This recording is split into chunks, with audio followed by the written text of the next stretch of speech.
नारायण नारायण नारायण। हरे कृष्णा कृष्णा कृष्णा हरे हरे, हरे राम राम राम हरे हरे। श्रीमद् कुंज बिहारिणे नमः। श्री बिहारी जी के चरणों में आप सभी के लिए मैं मंगल प्रार्थना करता हूँ।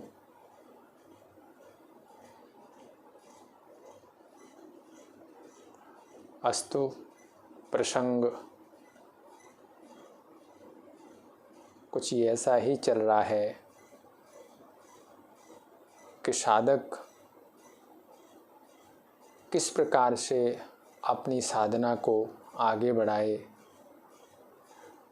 और यदि हमें कुछ सोचना हो अपने जीवन के बारे में तो हम कैसे सोचें, क्या सोचें। तो मैंने कल भी आप लोगों से कहा है, आजकल एक ये बहुत बड़ी समस्या है, आज के समय में ज़्यादा है कि लोग जब ज़िंदगी में कोई सफलता मिलती है लोगों को, जैसे मान लो हमें जब कोई सफलता मिलती है तो हम उसका श्रेय अपने ऊपर ले लेते हैं कि हमारी बुद्धि से, हमारी मेहनत से ये हमें सफलता मिली,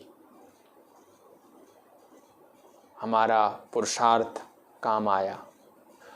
और जब कोई असफलता मिलती है तो हम दूसरों पर डाल देते हैं, इसने हमें धोखा दे दिया इसलिए ऐसा हो गया, हमारे बेटा ऐसा था इसलिए ऐसा हो गया, हमारी पत्नी ऐसी थी इसलिए हमें कामयाब नहीं हो पाया। और यदि इन सब पर ना भी डाले तो फिर ईश्वर पर डाल देता है वो, ईश्वर के ऊपर फिर सबसे लास्ट में उस पर फेंक देगा कि क्या करें, ईश्वर को मंजूर ही नहीं था। जब जिंदगी में सफलता आती है तो वो अपने ऊपर ले लेता है, और जब जीवन में कोई दुख, कोई संघर्ष, कोई नेगेटिव वातावरण आ जाता है तो उसको या तो लोगों पर डाल देता है या ईश्वर पर डाल देता है। मैं इसी बात को आप लोगों से बार बार कहना चाह रहा हूँ कि आपकी सफलता और आपकी असफलता, इसके पीछे आपके ही कर्म कारण हैं। फिर इस बात को समझिए कि आज आप यदि कुछ काम करके और कुछ बन रहे हैं, आप आगे बढ़ रहे हैं, तो ये आपके ही पूर्व जन्म के कर्म हैं। एक सर्वसाधारण व्यक्ति के लिए एक ईश्वर का संविधान बना हुआ है। देखिए, हमारे वेदों में 3 प्रकार के लोगों का वर्णन है। कुछ लोग वो हैं जो कर्म को प्रधानता दे करके चलते हैं, वो कहते हैं बस हम तो अपने कर्म के हिसाब से जिएंगे, अच्छे कर्म करेंगे, मेहनत करेंगे। कुछ लोग वो हैं जो उपासना के अनुसार चलते हैं। ध्यान देना, कर्मकांड, उपासना कांड और ज्ञान कांड, ये 3 कांड हैं हमारे वेदों में। यानी हमारा सारा वेद का ज्ञान 3 भागों में विभाजित है।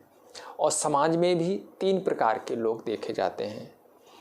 एक कर्मपरक, जो अपनी मेहनत, अपने पुरुषार्थ को आगे लेकर के चलते हैं। ईश्वर को तो वो भी मानता है, क्योंकि फल तो ईश्वर ही देगा। हम कर्म करने में स्वतंत्र हैं, लेकिन फल हमारी मर्जी से हमें नहीं मिलेगा, फल तो ईश्वर की मर्जी से मिलेगा। यदि हमारी मर्जी से फल मिलता होता तो मैंने आपसे एक दिन पहले भी कहा है कि 2 किसान अपने अपने खेत में बीज बोते हैं। ध्यान देना, 2 किसान अपने अपने खेत में बीज डालते हैं और दोनों बराबर पानी देते हैं, बराबर खाद देते हैं, लेकिन दोनों में जो फसल होती है वो बराबर नहीं होती है। ये ध्यान देना आप। किसी के में 2 कुंटल ज़्यादा हो जाती है, किसी के में 2 कुंटल कम हो जाती है। इसलिए जो फल है वो फल हमारे हाथ में है ही नहीं। और जब तुम फल की कल्पना पहले कर लोगे तो तुम परेशान हो जाओगे। तुम सारा जोर अपने कर्म पर लगा दो और फल वो तुम्हारे हाथ में है ही नहीं जब, तो तुम उसको छोड़ो। हाँ, ये जरूर है, इस पर विश्वास करो कि ईश्वर हमारे साथ निर्दयता नहीं करेगा। जो कर्म को प्रधानता देने वाले लोग हैं उन्हें विश्वास करना चाहिए, यदि हमने सही ढंग से कर्म किया तो उसका फल हमें मिलेगा ही मिलेगा। और दूसरे हैं उपासना करने वाले लोग हैं, यानी जो अपना सब कुछ ईश्वर को मान करके चल रहे हैं। ध्यान देना, जब उपासना की बात आती है तो इसमें पक्षपात देखा जाता है। जो सब कुछ छोड़ करके, यानी कर्म से ज़्यादा ईश्वर को जो महत्व देते हैं, वहाँ पर पक्षपात होता है।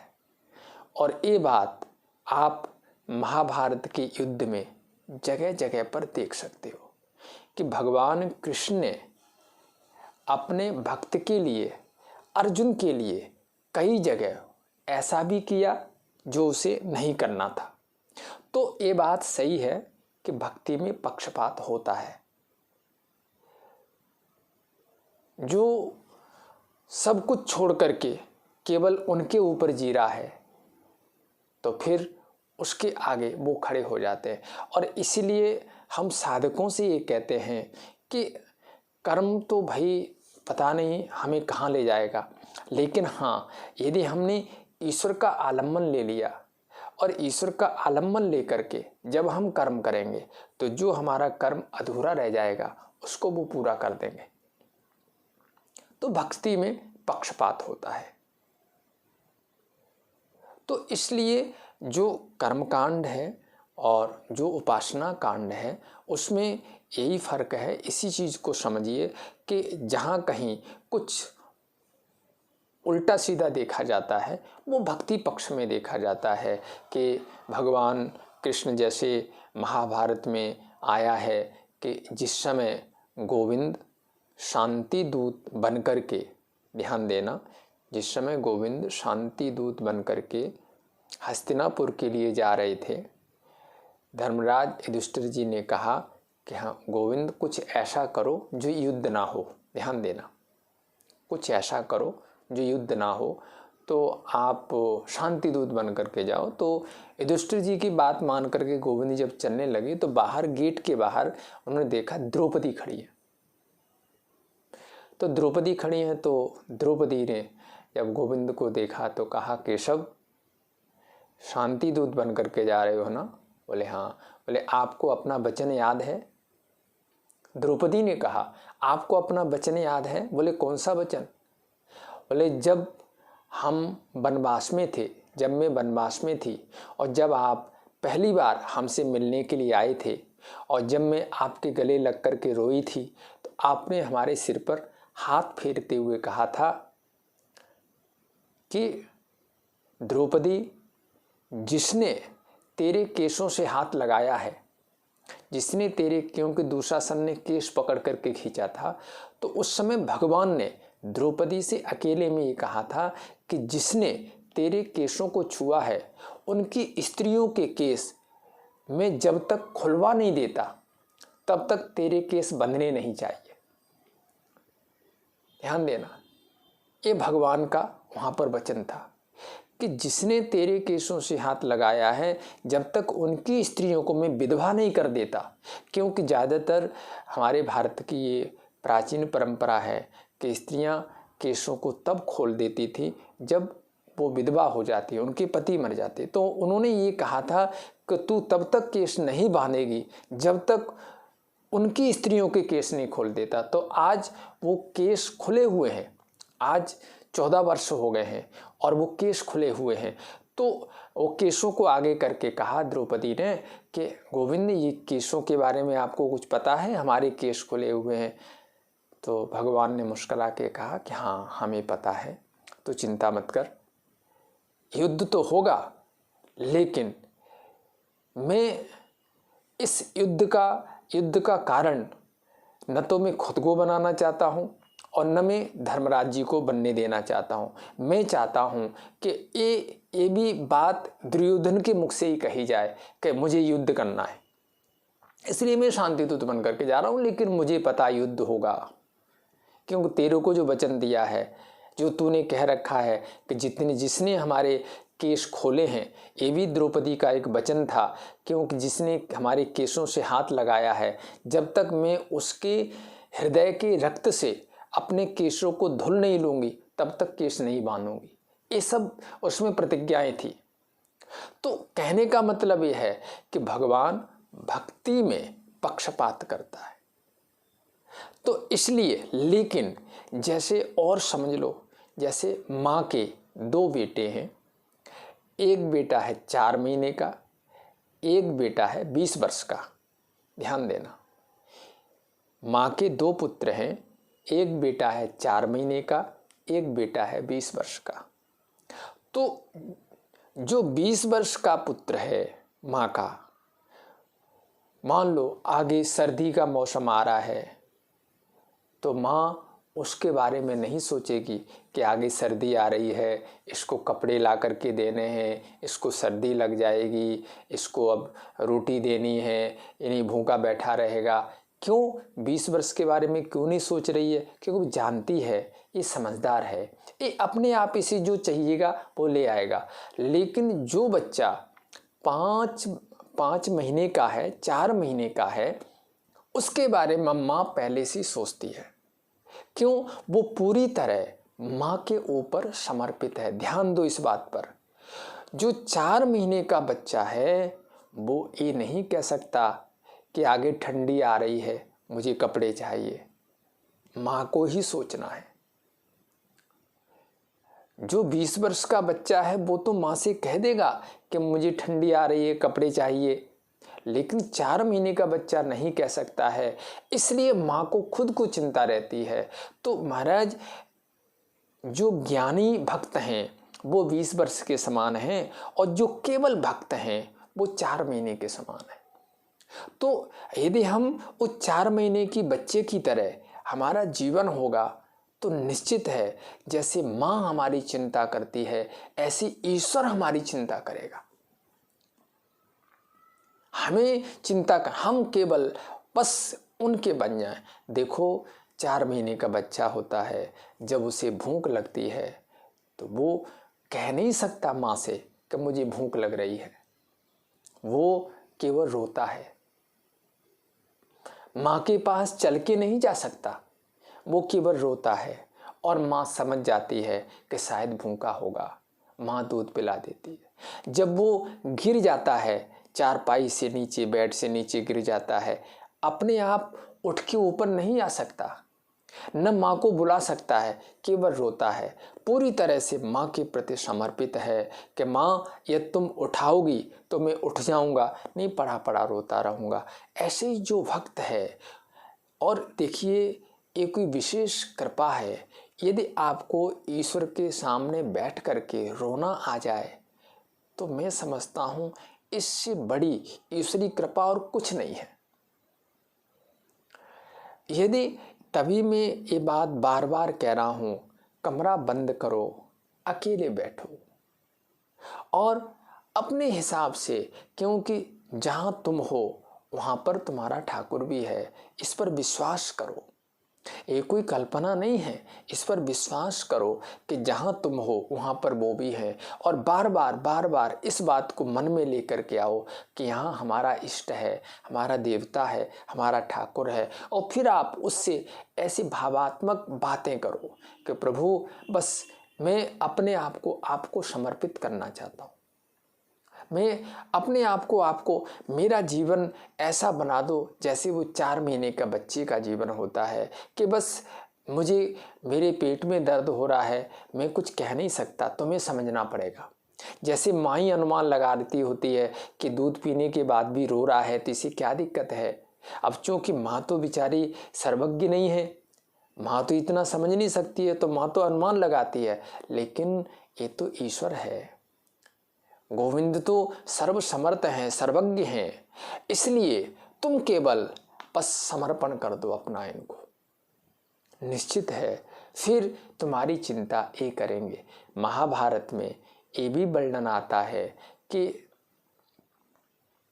जिस समय अभिमन्यु की, ध्यान देना, अभिमन्यु की मृत्यु हो गई और जब अर्जुन को पता चला तो अर्जुन ने आकर के ये सबसे पहले प्रतिज्ञा की, ध्यान देना, कि कल सूर्य अस्त होने तक मैं जयद्रथ का सर काट दूंगा और यदि मैं उसका सर काटने में सफल नहीं हुआ तो मैं अग्नि समाधि ले लूंगा।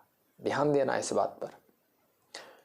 अर्जुन ने आकर के सभी के सामने एक प्रतिज्ञा कर ली कि कल सूर्य छिपने तक मैं जयद्रथ का सर काट दूंगा, नहीं काट पाया तो मैं अग्नि समाधि ले लूंगा। अब महाराज उन्होंने, अर्जुन ने जैसे ही एक प्रण लिया तो गोविंद को चिंता हो गई और ये बात एकदम चारों तरफ फैल गई कि अर्जुन ने प्रतिज्ञा कर ली है कि कल जयद्रथ का सूर्य अस्त होने तक सर काट देंगे। तो उधर अभी तो दुर्योधन, कर्ण, गुरु द्रोणाचार्य बड़ी बड़ी महारथी हैं। तो उन्होंने कहा, सब ने, कुछ कौरवों ने अपनी एक मीटिंग रखी और उन्होंने कहा कि बस हमारा तो एक ही कर्तव्य है कि कल सूर्य छिपने तक हमें जयद्रथ को बचाना है और कुछ नहीं करना है, जयद्रथ को बचाना है। तो वो तो सारे उसमें लग गए। इधर जब रात्रि का समय हुआ तो गोविंद और अर्जुन एक ही उनका वो लगा हुआ था, उसमें सोते थे दोनों। तो जब आज अर्जुन सोने लग गए तो भगवान ने धीरे से कहा कि पार्थ, आप कुछ भी सोचते नहीं हो, ऐसे ही जो मन में आता है प्रतिज्ञा कर लेते हो। आपको पता है अभी गुरु द्रोणाचार्य जिंदा हैं, आप जयद्रथ तक कैसे पहुंचोगे? और दूसरी बात, एक और समस्या है, जयद्रथ के पिता ने आराधना करके ये वर मांग रखा है कि जिसके हाथ से मेरे बेटे का सर जमीन पर गिरेगा, ध्यान देना, जयद्रथ के पिता ने तपस्या करके अलग से वरदान मांग रखा है देवता से कि जिसके हाथों से हमारे बेटे का सर कट करके जमीन पर गिरेगा उसके सिर के 1000 टुकड़े हो जाएंगे। तो भगवान ने कहा कि तुम्हारी तो मृत्यु दोनों तरह से हो गई कल, यदि सिर तुम नहीं काट पाते हो तो तुम अग्नि समाधि लोगे, और तुम्हारे हाथों से सर कटता भी है तो भी तुम्हारी मृत्यु अवश्य है।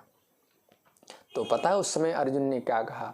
अर्जुन ने कहा, गोविंद, जिस दिन मैंने घोड़ों की लगाम आपको संभाली थी ना, उसी दिन मैंने अपनी जीवन की भी लगाम आपको संभाल दी थी। उसी दिन मैंने अपनी जिंदगी की डोर आपके हाथ में सौंप दी। मुझे सोने दीजिए, मुझे नहीं पता क्या करना होगा, मुझे तो सुबह युद्ध में जाना है। ऐसा लिखा है महाभारत में। अर्जुन सोता रहा और सारी रात बैठ करके गोविंद उसकी योजना बनाते रहे। अपने सारथी को बुलाया, दारुक को, और बताते हैं उन्होंने कहा कि कल जो हमारा रथ है वो रथ ले आओ और हम उस रथ को इसका रूप दे देंगे। हमारे घोड़े, हमारा दिव्य रथ वहां पर तैयार कर लिया उन्होंने। और ध्यान देना, आज जब सवेरे वो रथ में बैठ करके अर्जुन को लेकर के जा रहे थे तो चिंता तो सभी को ही है कि आज शाम को देखते हैं अर्जुन कैसे वापस आते हैं। दोनों स्थितियों में वापस नहीं आते हैं। तो धर्मराज जी ने कहा कि केशव,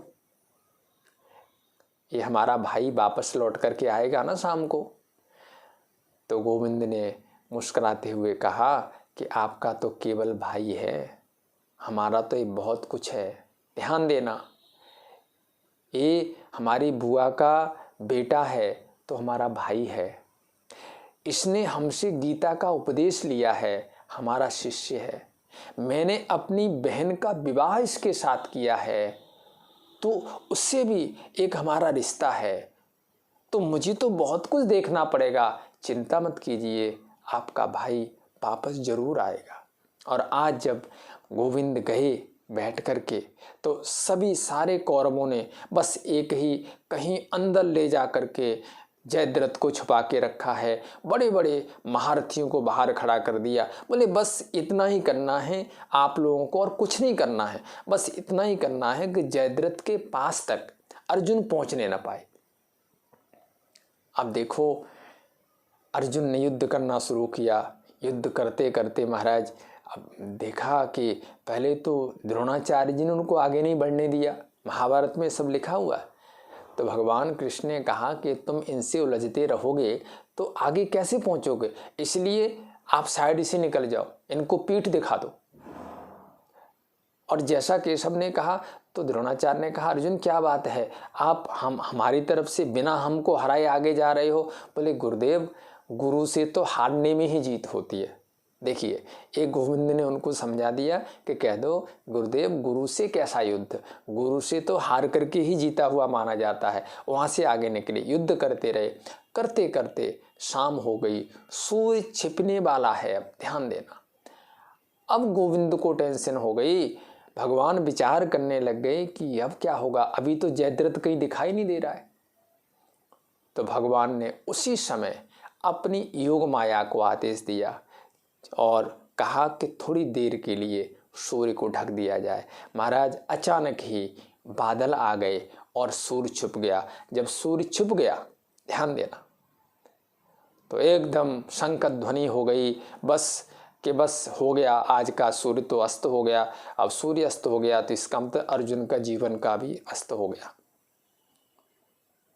तो सब अब पांडवों के बीच में तो बस चिंता रुदन शुरू हो गया, और कौरवों के पक्ष में बस शंख ध्वनि, सब नृत्य कर रहे हैं।